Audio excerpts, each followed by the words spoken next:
Amen. Nalina pesa yo 3 raisons importance ya kopesa offrande.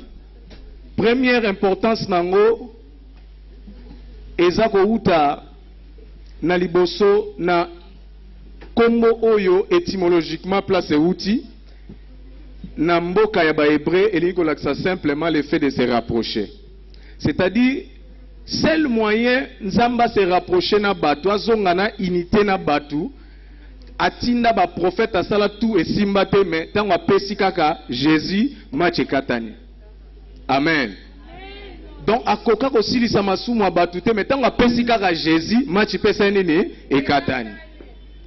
Et deuxième raison plutôt où ils ont salagé to pesa offrande où ils ont importance pour na mwana nzambe nyoso pesa offrande c'est parce que offrande auto pesaka elakisaka degré ya bolingo na biso to lingela nzambe. C'est-à-dire l'offrande révèle le cœur de l'homme. L'offrande révèle l'amour de l'homme. Cela veut dire ça révèle l'intensité de l'amour que tu as pour Dieu. Bible le dit, Dieu a tant aimé, il a donné son fils unique. Cela veut dire quoi? Le fils unique est l'image de l'amour de Dieu et l'expression de l'amour, l'expression cachée de l'amour de Dieu qui était dans son cœur pour le monde. Le fait de donner le fils unique veut dire que nalingara mokili mingi. Amen, amen. Et troisième raison, pourquoi tous on peut s'offrande? Parce que nous voulons couronner de gloire notre service. Nous avons vision et retourner à tabernacle les aguinani. Nalingo répondre nga. Nani la qui sait que vision faut retourner à tabernacle. Ezali nzambe te. Alors tant nzamba lobi faut tongango bo apesi précision na biloko faut basa nini batia. Mais biloko ne fallait ou te pas banane.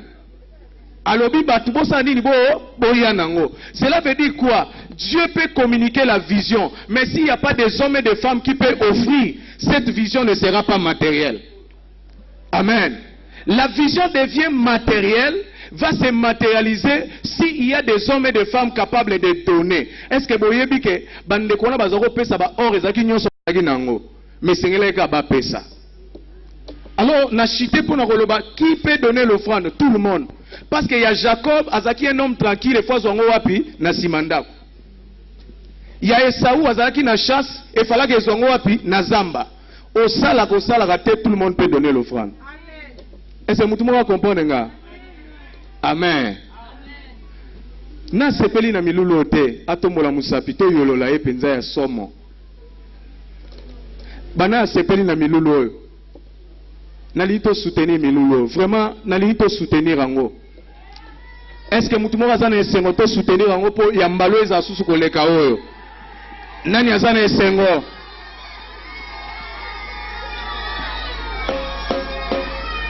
Nana posa ya mutu oyo nazako leka na nzela na moni bakomi pique-nique soki pe concert soki nini natala droit d'entrée boye $50 na oki vertige na lobi ezai 55 oza wapi? Pourquoi dépensez-vous de l'argent pour ceux qui ne donnent pas la vie mais qui détruit l'homme?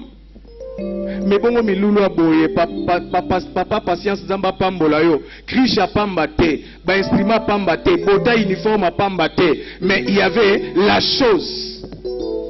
Amen. Il y a la chose de Dieu, la bénédiction de Dieu qui va tomber sur toi. Cette bénédiction ezara ba déclarer likolo na ote mais lorsque tu donnes seulement Dieu te bénit. Que le Seigneur te bénisse.